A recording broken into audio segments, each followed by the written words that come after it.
Okay, hello. I'm hoping this works. This is the only way I could figure out to record more than just my screen. I thought it might be nice to just have me here talking and doing everything I do with my hands there.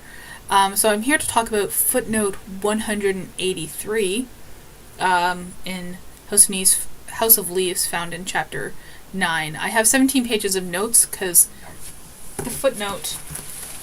Let me find it here. This passage is confusing. So it is. Where did it start? Okay. It is this footnote that is backwards here. Yeah, this backwards footnote. So I went through and transcribed all the list of documentaries that were listed there and tried to find the connection between them and possibly House of Leaves. So I have my notes on the screen here. So we have Scott's Antarctic Expedition. This is actually a 1924 documentary on the Terra Nova expedition of Robert Falcon Scott called The Great White Silence. Scott and his team wanted to be the first to reach the South Pole, but were beat by a Norwegian team. Scott's team of 5 all died on the return journey. Some of their bodies, journals, and photographs were found by a search party 8 months later. So we have that people who are journeying to somewhere and not necessarily making it out. The Memphis Belle was a 1944 documentary. One of the cinematographers was killed during shooting when his bomber was shot down. We have a lot of propaganda films from World War II, and this is, I believe, one of them. Gimme Shelter is the Rolling Stones documentary about a concert where Meredith Hunter Jr. was stabbed by a Hells Angel security guard who was hired for the concert. I found this quote about it. A film of appalling confusion in which even the songs have been so radically recorded in 16-track stereo that Jaeger's words offer little intelligibility. Rather, as many of the people at Altamont must have felt at the time, it is Woodstock through distorting mirrors, a vision of darkness descending on a society intent on self-destruction.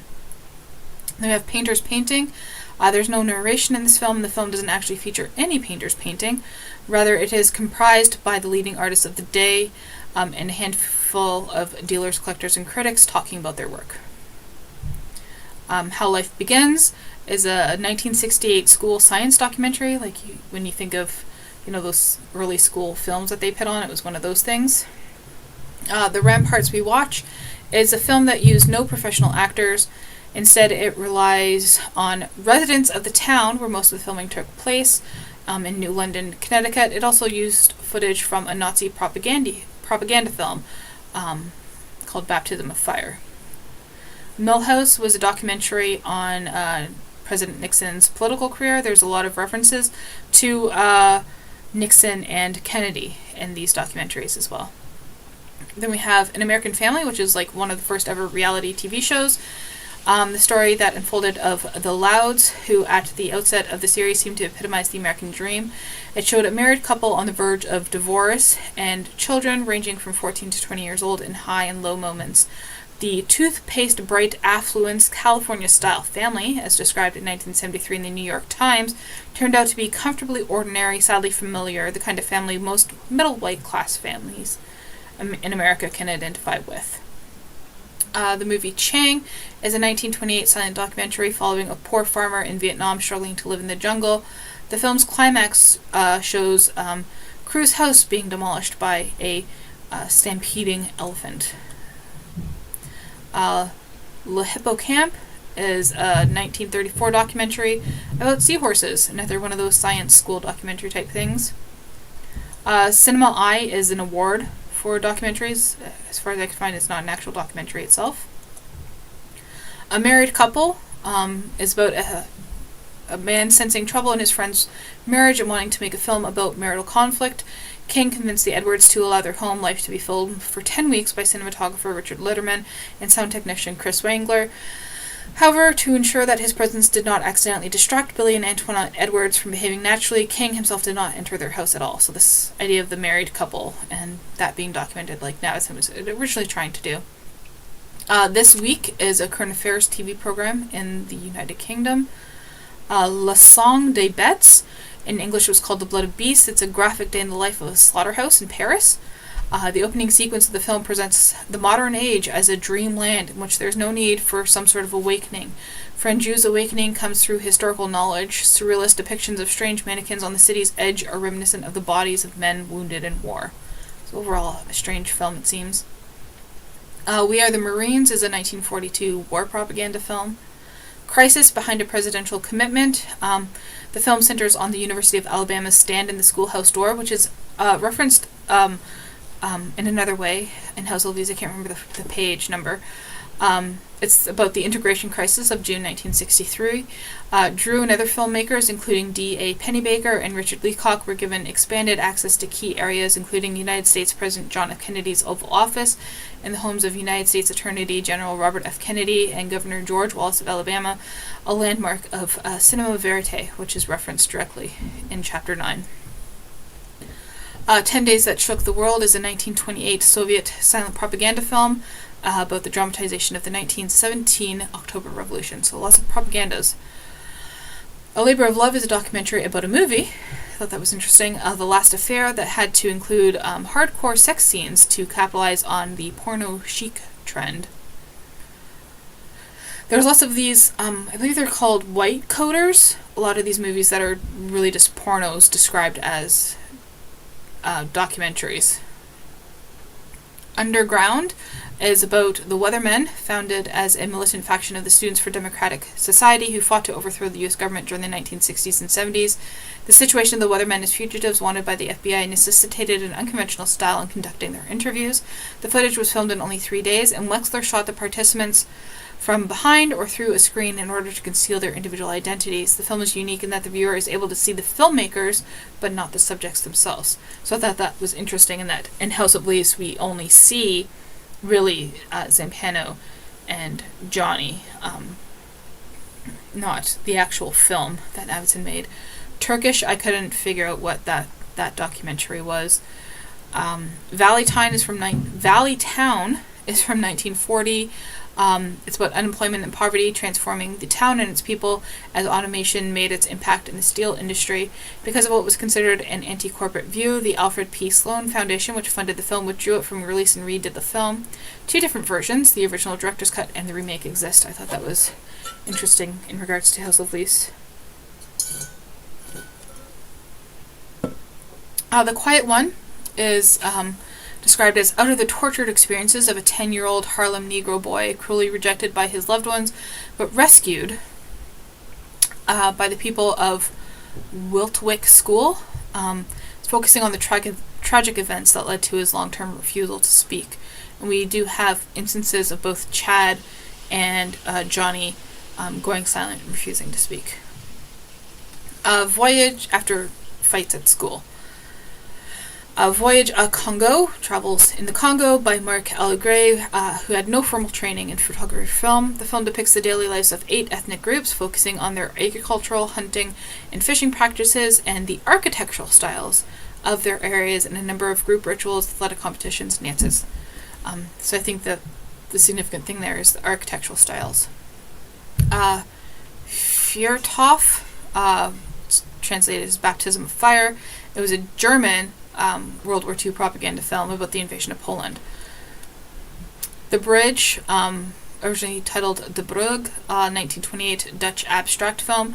It's a silent film, explores the newly constructed Koningshaven Bridge in Rotterdam, an elevator railway bridge. Ivans, who is Boris Ivans, I believe is his name, he did a lot of the documentaries that were mentioned in this list. Ivans called the bridge a laboratory of movements, tones, shapes, contrast, rhythms, and the relations between all of these. Johnny Cash, also called Johnny Cash, The Man, His World, His Music, was a carefully airbrushed account of the star's life on and off stage to promote his Folsom Prism album. That's the word airbrushed, like it was very, clean cut. On the pole follows the Indianapolis 500 racer Eddie Sachs. It said in here, pay close attention to the scaffolding that collapses with too many people on it during the race. Komsomol, subtitled Sponsor of Electrification, is a 1932 documentary, one of the earliest Soviet sound films. Shub sought a contemporary chronicle of the progress of establishing electricity across the Soviet nation, a struggle spearheaded by the Komsomol, the youth division of the Communist Party. Kathy Come Home is a mockumentary about a family becoming homeless. Rain, from 1929, is one of the founding voices of avant-garde documentary. Its focus is subtly shifted from city life to the rainstorm itself and how it transforms the city. Much attention is paid, for example, to reflections. And I thought it was interesting that this section needs to be read in a mirror's reflection, because it's all written backwards. The Ewig Jude, The Eternal Jew, is 1940 Nazi propaganda against Jewish people. Drifters is about fishing for herring in the Northern Sea. Gerson was not afraid to alter reality slightly in order to have his vision shown. For example, when the boat he was on returned without a catch, he brought another boat's catch and tried to fake it. He ended up scrapping the film as it was not authentic enough. Cops is the TV show from the 90s. Bad boy, what you gonna do? that show. Henry Miller Odyssey is about the author, Henry Miller. The camera's eye focuses on the street life of Paris that Miller knew so intimately, the cafes and whorehouses, the rooftops and benches, the stores and movie houses, the colors of the fruit and bowers. The style and structure of the film are as loose, confusing, disorganized, and exciting as Miller's own works. This was from a 1969 review of the movie. Berlin, Symphony of a Big City, or Symphony of Metropolis. This is part of the city symphony genre, which a lot of the films fall into. The Bridge could arguably fall into that genre as well. It's a 1927 silent documentary. This is the new style of filmmaking that evolved from a script-free, open narrative form, seeking to present a less cluttered view of the world, free from a clear story or rigid structure. The Titicut Follies is from 1967. It deals with the patient inmates of Bridgewater State Hospital for the criminally insane. It's the first known instance of a film being banned from general American distribution for reasons other than obscenity, immorality, or national security, because they were ashamed of what was being exposed there. It was released to the public in 1991. The Weavers, Wasn't That a Time? 1982, about a band called the Weavers and their reunion concert, and they protested injustice in Cold War America. Triumph of the Will is a 1935 German Nazi propaganda film. During World War II, there's a lot of Nazi references in it. I'm not saying that Dan Oleski is a Nazi. There are references to different Nazi things, but not promotion of Nazi culture in House of Leaves. I thought that was something I want to look further into. So all these Nazi propaganda films are intriguing.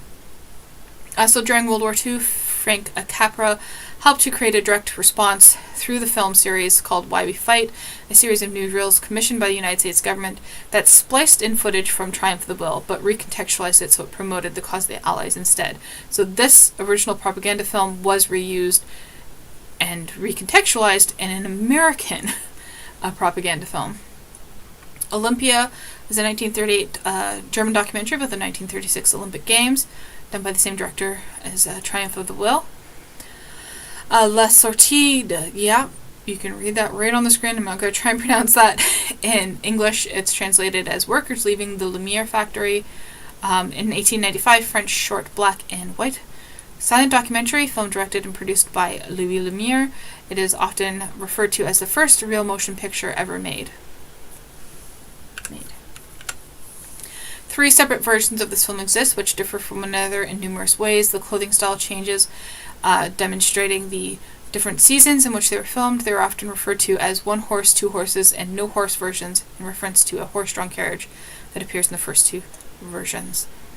Vanishing Wilderness is a 1974 nature documentary compared to his other documentary, American Wilderness, which featured a lot of hunting scenes. Then we have Los Herdes, aka Land Without Bread, a 1933 pseudo-documentary about the intense poverty of its occupants, who were so backwards and isolated that bread was unknown. A main source of income for them was taking in orphan children for whom they received a government subsidy. I'm not going to talk too much about I think what I'm saying about each film should be the kind of an obvious connection to House of Leaves. If it's not too clear, just ask down below and I'll try and clarify that. There's a lot to go through. Secrets of Life is a 1956 Disney nature documentary by James Algar, who also did White Wilderness, which started the myths of lemmings jumping off cliffs. So this idea of filmmakers interfering with their subjects. New Earth is a 1933 documentary set during the Great Depression that deals with the willful desiccation of a riverbed to make way for farming land. And this was also done... Oh, it's not Boris, it was Joris Ivans.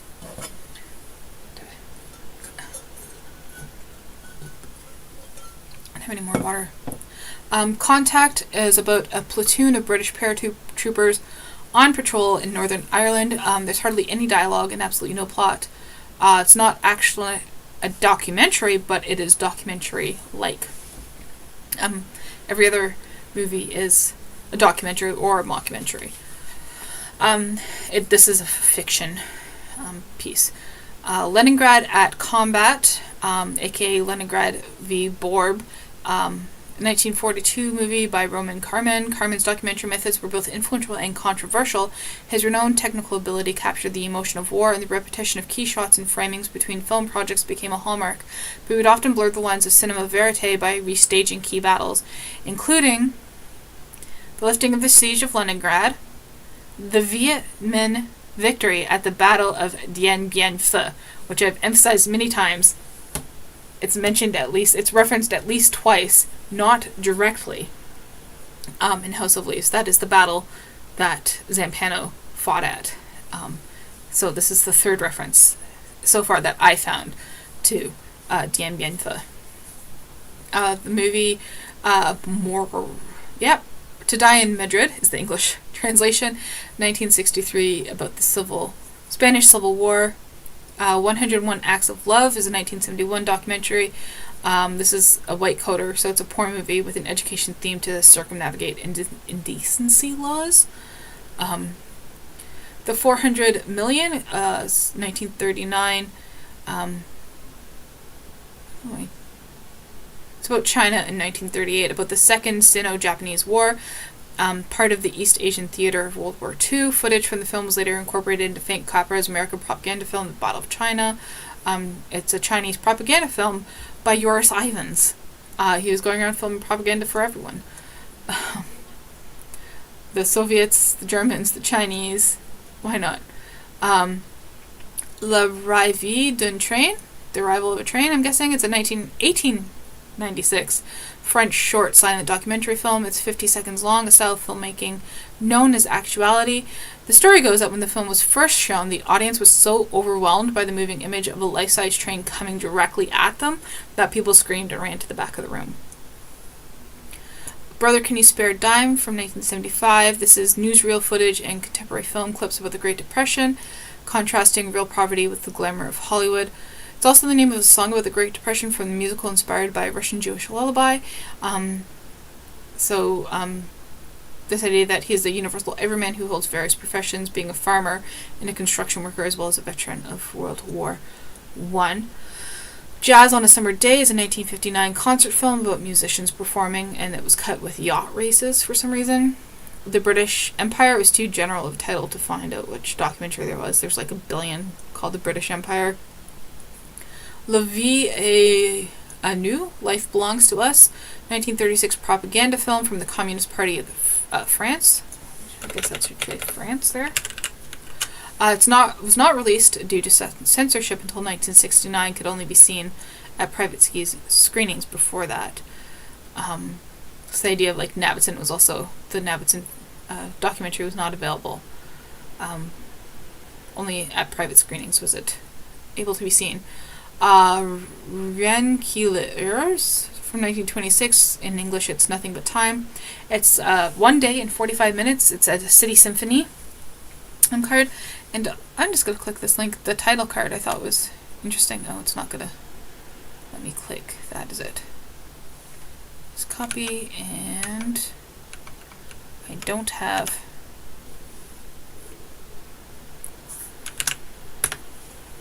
I thought the title card of this was quite interesting, and its design there, quite similar to like House of Leaves design and all the lines and stuff. Anyway, Louisiana Story, 1948. Although it's historically been represented as a documentary film, the events and characters depicted are fictional. There's not enough factual or education material in the film to warrant classification as a docu-fiction.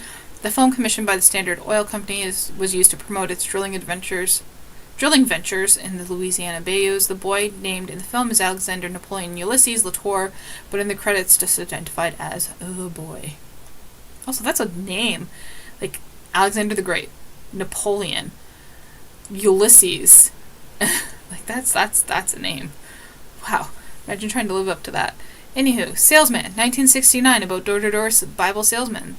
The Mayo's brother wanted to be the first to make a non-fiction feature film after learning that Truman Capote had made a claim that his newly released book, In Cold Blood, was a non-fiction novel.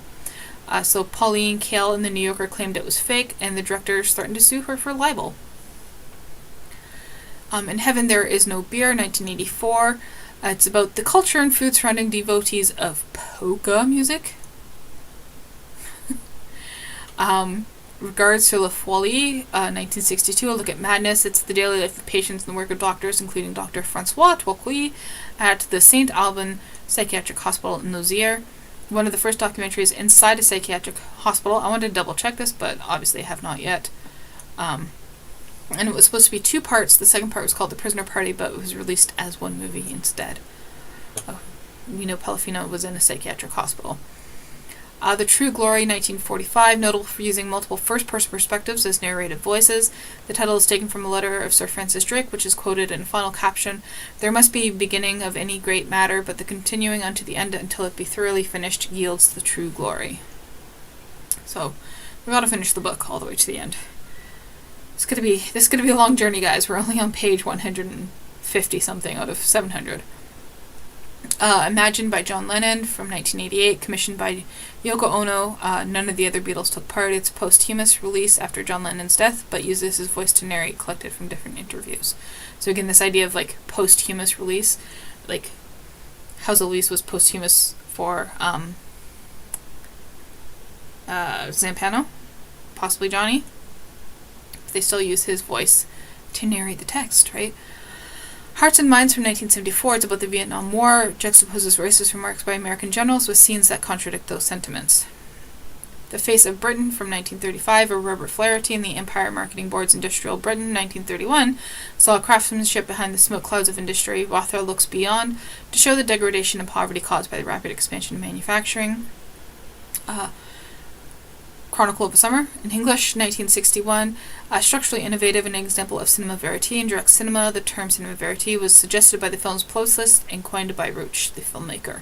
So we get a reference to cinema verite in House of Leaves itself. The film begins with Roach and Morin discussing whether it is possible to act sincerely on camera. A cast of real-life individuals are then introduced and led by the filmmakers to discuss topics related to French society and working-class happiness. At the movie's end, the filmmakers show their subjects the footage and have them discuss the level of reality that they thought the movie would achieve. So it's like all these different layers, right, that we also see possibly in House of Leaves. 60 Minutes is a show that's started in 1968. It's a TV show. It is a news program, but it's distinguished by its use of a unique style of reporter-centered investigation. Paris in the 20s was too general of a title to research. Antonia, 1974, about the first female conductor of the New York Philharmonic Symphony, Antonia Bricco, including her struggle against gender bias in her profession. I see that, like, Marcy Donlowski gets a lot of flack for being anti-feminist, kind of, but if you look at all of his references and the way that he talks about Karen, it is actually very, like, it's not anti-feminist. That's just the kind of person that she is. Yeah, so on a very surface level, if you just read it like that, does come across like that, but there's a lot of references that reference important feminism movements and ideas and people. In Which We Serve, 1942, it's not a documentary, but it's a propaganda film. Housing Problems, 1935, documentary, documents the poor living conditions experienced by slum housing tenants in East London district of Stepney, combining narration with interviews of tenants, and emphasizes the role of the British Commercial Gas Association in providing social housing, interviewing residents of new housing projects about their improved conditions, as well as displaying architectural models of housing estates. The film showcases the estate's innovative steel frame architecture and open spaces, with amenities including a shopping centre and a welfare centre. In actuality, the Quarry Hill estate was never fully completed. Many of the intended amenities were never built, and it was completely demolished in 1978. Housing Problems does not have a credited director. The Feeling of Rejection from 1947. This is the case history of Margaret, a 23-year-old girl who had physical disorders with no physical causes. A psychiatrist shows her the root of her troubles, childhood, overprotection, and discouragement of her efforts to express herself, resulting in a crippling fear of failure and a complete inability to assert herself. So the relationship between parents and children there. Hollywood, 1980, a docu-series about silent films. Enough to Eat, a 1936 documentary, one of the documentary movement's first social problem films. It went beyond simple reportage to present a problem, malnutrition, that was both diagnosed and its proposed soluble by the application of science, along with housing problems. Scientists featured said very interesting first attempt at film lecture, but too long, confusing in parts, not enough use of diagrams or sharp dramatic contrast, not enough pauses in dialogue. Of the scientist who was featured in the film who said this about the film. I thought it was interesting. Decisions, possibly a 1981 documentary, a fairy tale, a princess's choice of suitors acts as a framework for ruminations on gender, politics, sexuality, motherhood, and war.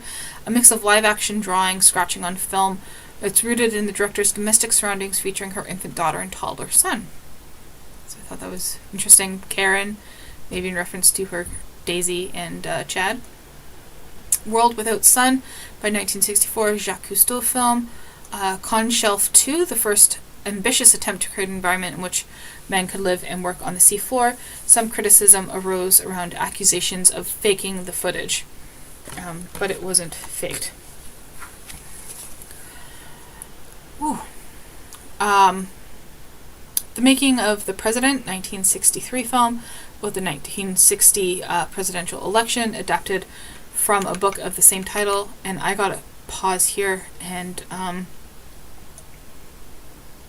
go get a drink. I'm gonna be right back.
Oops, sorry about that. I really needed to get something to drink. There's a lot of talking to do here. Right. The Song of the Shirt, I think, is the one we were on. It's maybe based on the poem by Thomas Hood about a poor seamstress. It's a 1908 silent film about a woman struggling to find employment while her relative is dying. And we have The North Sea, 1938 documentary, recreation of a trawler facing a storm saved by use of distress calls to the Coast Guard. We get that SOS in Chapter 7. Chapter 7 has the... is it Chapter 7? In the previous chapter to this one, the SOS calls. It used real fishermen instead of actors, but some of it was scripted by middle-class background, making it sound inauthentic. The Dream of Wild Horses is a French film from 1960. It's about the horses in Denis Comte-Donat's dream poem are the white beasts of the marshlands of the Camargue in southwest France. Donant was haunted by these creatures. His obsession was first visualized when he wrote the autobiographical script for Albert Lamourouse's award-winning 1953 film White Mane. So, about obsession. The Chelsea Girls is an Andy Warhol movie. It was split screen, so we see this idea of two things side by side as we see in the construction of the pages on that chapter. The 12 most striking vignettes they had filmed and then projected them side by side to create a visual juxtaposition of both contrasting images and divergent content, the so-called white or light and innocent aspects of life against the black or darker, more disturbed aspects. Part of Warhol's concept for the film was that it would be unlike watching a regular movie because the two projectors could never achieve exact synchronization from viewing to viewing. Therefore, despite specific instructions of where individual sequences would be played during the running time, each viewing of the film would in essence be an entirely different experience.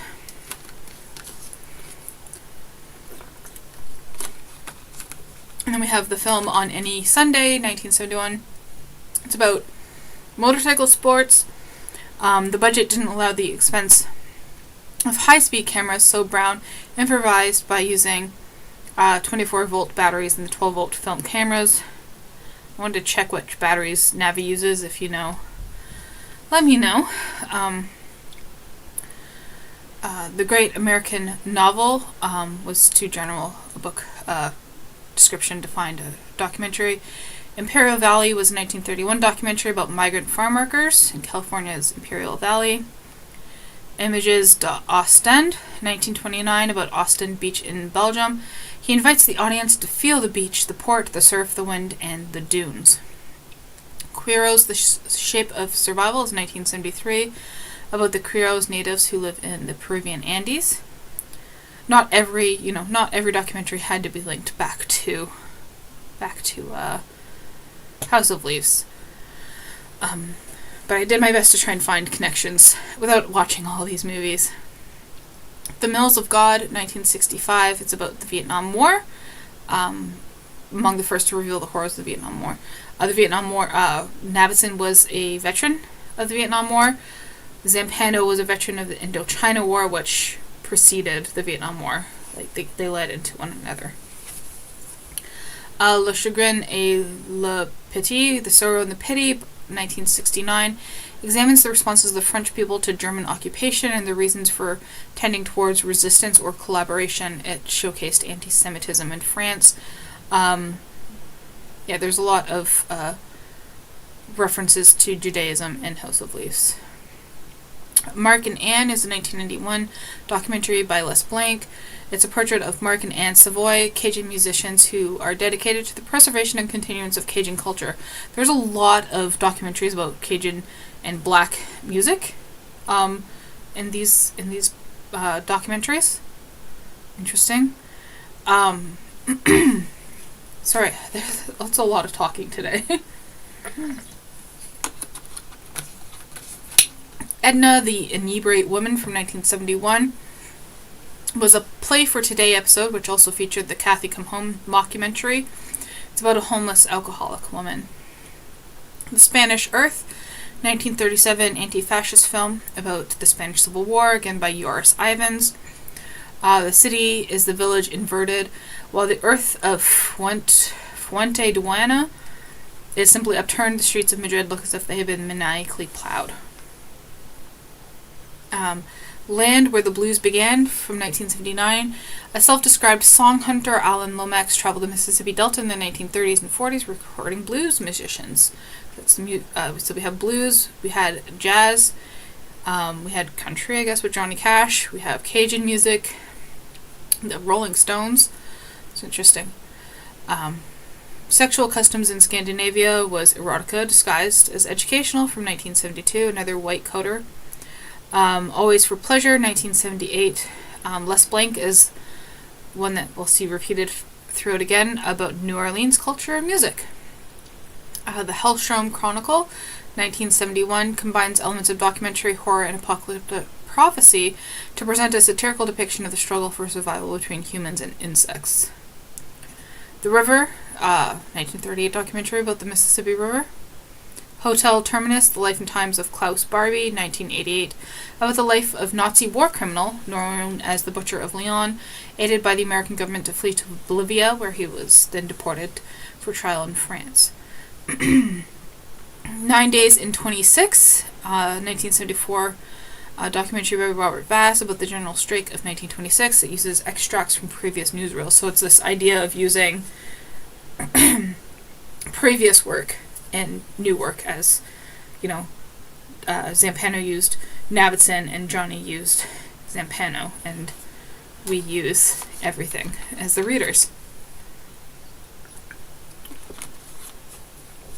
I'm doing this as a live video, so it's gonna be no editing. So I gotta take frequent drinks. It's the only way I could figure out how to film both my screen and myself here without doing too much editing. Forest of Bliss is a 1968 documentary about life in Benares, India, one of the most religious areas. The film unfolds from one sunrise to the next without commentary, subtitles, or dialogue. What's Happening? The Beatles in the USA, 1964. It was re-edited and re-released in 1991 as the first US visit. Far From Vietnam, another Joris Ivens film from 1967. It's an anti-war film. Combines war footage with popular culture snippets such as commercials to prove a point. So we get that in House of Leaves too. We have lots of kind of nasty stuff going on, but then we also get like pop culture references and stuff. March of Time was a TV series from 1935 to 1951. Newsreel featuring short journalist films. Football was an 1897 documentary filmed on the Lumiere cinematograph, an early camera. In the Year of the Pig, 1968, it's one of the first anti-Vietnam War documentaries. The Life and Times of Rosie the Riveter, 1980 documentary about women working in men's jobs during World War II. Un cœur gros comme ça, A Heart as Big as This, it's called The Winner in English. 1962 documentary about a Senegalese man coming to France to box. Ferrobic, 1964 documentary called The Four Seasons in English. It's 1 year in the life of a French peasant family whose existence is closely tied with the changing of the season. They used real farmers to do reenactments instead of actors. That's a theme throughout cinema verite, is that you use real people to do the reenactments as opposed to hiring actors to do the reenactments to give more reality and truth to the movie. One More River from 1963 communicates some sense of the real meaning of integration through the minds and emotions of people directly involved. It includes interviews with blacks and whites and sequences depicting situations that reflect the tumult of the time, students demonstrating against the admissions of blacks to a university. So we do get a lot of references to the integration crisis, I guess as it was called, when schools became integrated in the States. That's referenced also in a separate reference. Don't ask me where, but I know it's in there somewhere in House of Leaves. U.S. Film Service is a federal agency that created documentary films during the Great Depression to promote social change and hope. Sad Song of Yellow Skin, 1970 documentary about lives of people living in Vietnam during the war, but it's not about the war. The Great American Cowboy, 1964 rodeo documentary. Union Maids, 1976, filmed on video instead of film, so live feedback and alterations, also by the people being interviewed, could happen. So this idea of something being edited before it's released, so you can include the editing in the film. If that makes sense. It's based on the book Rank and File by Alice Lind and Stoughton Lind. It's about women involved in the labor movements in the 1930s. The Land is a 1942 documentary showing the poor state that American agriculture had fallen into during the Great Depression. Primary, 1960, about the 1960 Democratic Party primary, about JFK. Through the use of mobile cameras and later sound equipment, the filmmakers were able to follow the candidates as they wound their way through cheering crowds, cram with them into cars and crowded hotel rooms, and hover around their faces as they waited polling results. This resulted in a greater intimacy than was possible with the older, more classical techniques of documentary filmmaking. It's this idea of getting close to your subject. Lonely Boy, 1962 Cinema Verite, about Paul Anka examines the marketing machine behind a generation of pop singers. The First Days, 1939, about the first days of World War II in London. It isn't constrained by collective memory or traditional notions of what the war was like, and consequently feels fresher than many better-known documentary works because it was filmed right at the beginning of the war. You Are on Indian Land, 1969, about the 1969 protest by the Kenyan Kihaka, or the Mohawk of Akwesasne, a territory that straddles the Canada-U.S. border, when Canadian authorities prohibited the duty-free cross-border passage of personal purchases, a right established by the Jay Treaty of 1974. Kenyan Kihaka protesters blocked the international bridge between Ontario and New York State. Mein Kampf, 1960, about details the rise and fall of Adolf Hitler and the Third Reich. Includes film shot by Goals. Les Inconnus de la Terre, Strangers of the Earth, 1961, Cinema Verite, farmers in a harsh south of France landscape who cling to out-of-date customs.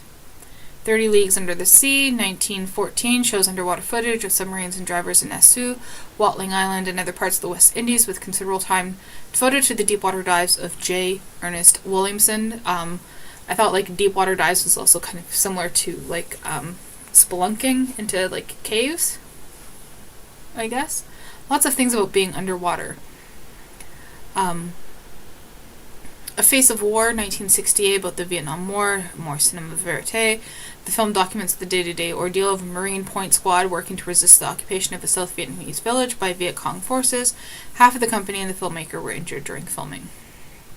The Selling of the Pentagon, 1971, examines the increasing utilization and cost of taxpayers of public relation activities by the military-industrial complex in order to shape public opinion in favor of the military.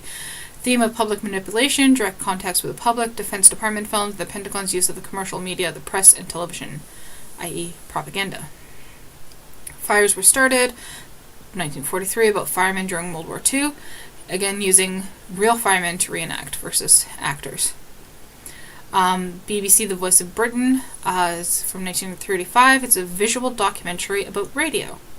So it's a movie about radio. I thought that was interesting. A glorious montage during a BBC orchestra piece ending with an SOS alert message to ships at sea about a sailor's sick mother. So we have that SOS here again. Desert Victory, 1943, about the Allies in North Africa during World War II, relies heavily on captured German newsreel films. So this idea of using previous films to remake films, or using previous books to remake books. The City, 1939, contrasts the problems of contemporary urban environment with the superior social and physical conditions that can be provided in a planned community. Western Approaches, we're almost there, guys. We're almost there. Sorry this is so long, and I don't know if it's interesting to anyone but me, but maybe you can help me come up with connections between the films and the book and stuff. Western Approaches, 1944 docufiction. It is the fictional account of 22 British merchant navy sailors adrift in a lifeboat. They are able to signal by Morse code their positions. It used real soldiers instead of actors. Rapé de Bébé, 1895, a short black and white science actuality film photographed by Louis Lumière and showing his brother Auguste Lumière and Auguste's wife Marguerite feeding their infant daughter, André Lumière. It's only 40 seconds long. Einstein's Theory of Relativity from 1923, silent. It's released with a book explaining the theory. A 20-minute version was created for the general public, and then a 50-minute version was released for use in education. Tokyo Olympiad from 1965 is a Japanese documentary about the Olympics. Ichikawa's version of the Tokyo Olympics was controversial at the time as it was opposite of what the Japanese government wanted and expected of the film. Ichikawa presented a film that was very much a cinematic and artistic recording of the events, more concerned with the athletes and spectators than the straightforward journalistic historical recording that was expected by its financiers.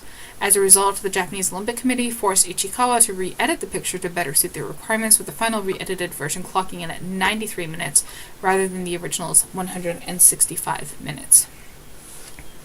Then we have Private Conversations on the set of The Death of a Salesman from 1985, which is about the making of a film of a play.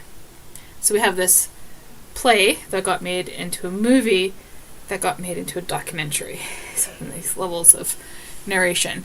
Schlondorf, that's how I'm going to say this word, Schlondorf, delivers the following speech to his cast and crew in his imperfect but expressive and even eloquent English. How all this will translate on film, I don't know. This is an experiment. These walls, he indicates the studio set, don't quite fit. It is not so much that we wanted to make an economy, but to make clear from the beginning and all the way through that this is not a real house. Because if you have that much reality, you don't need that many words anymore. I'm just going to bold that. This being a play, a reality should be created through the words. No Vietnamese ever called me the N-word, 1968, about black soldiers in Vietnam. And black protests, black-led protests in America. Le Croissoir Noir, Black Journey in English from 1926, featured, produced by the Citroën Automobile Company, features a car which makes a trip across the African continent. They were also able to collect specimens from plant sketches of animals not previously catalogued by Europeans before. It Happens to Us, 1972, the classic plea for a woman's legal right to choose. Portrait of Jason by 1967, released in 1967 about a gay African-American hustler and aspiring cabaret performer. Jason is the sole on-screen presence in the film. He narrates his troubled life story to the camera, behind which Clark and her partner at the time, actor Carl Lee, provoke and berate Jason with increasing hostility as the film progresses. The film employs avant-garde and cinema verite techniques to expose the tragedy underlying Jason's theatrical, exaggerated persona. We're almost at the end. From Mao to Mozart, Isaac Stern in China, 1981 documentary about American culture coming to China after Mao banned Western music, Isaac Stern working with the Chinese Symphony. Men's Lives from 1974. The film explores the lives of men and boys in America, focusing on their experiences and feelings as they navigate the transition from boyhood to adulthood. It examines how societal expectations shape masculinity, the pressures of competition, and the roles men were expected to fulfill, such as being the primary breadwinner. Through interviews with various individuals, it highlights the emotional struggles men face, the impact of traditional male stereotypes, and the desire for deeper connections and fulfillment in life. Ultimately, the film questions whether the current social norms around masculinity truly serve men's interests and suggests a need for change. The Lion Has Wings, 1939 documentary-style propaganda. Sex Freaks, 1974 white coaters film. Whew. that I think is all of the notes there. Let me just double check here. This is the list. No, there's still more movies. I knew I didn't finish them. Did I? No, I didn't finish going through it yet. Oh gosh. Yeah, I got to here. There's so many more movies to go through. So I didn't finish my notes on that, but that's a general idea of what Footnote 183 was about. Yeah, I don't want to go any further. So that's it.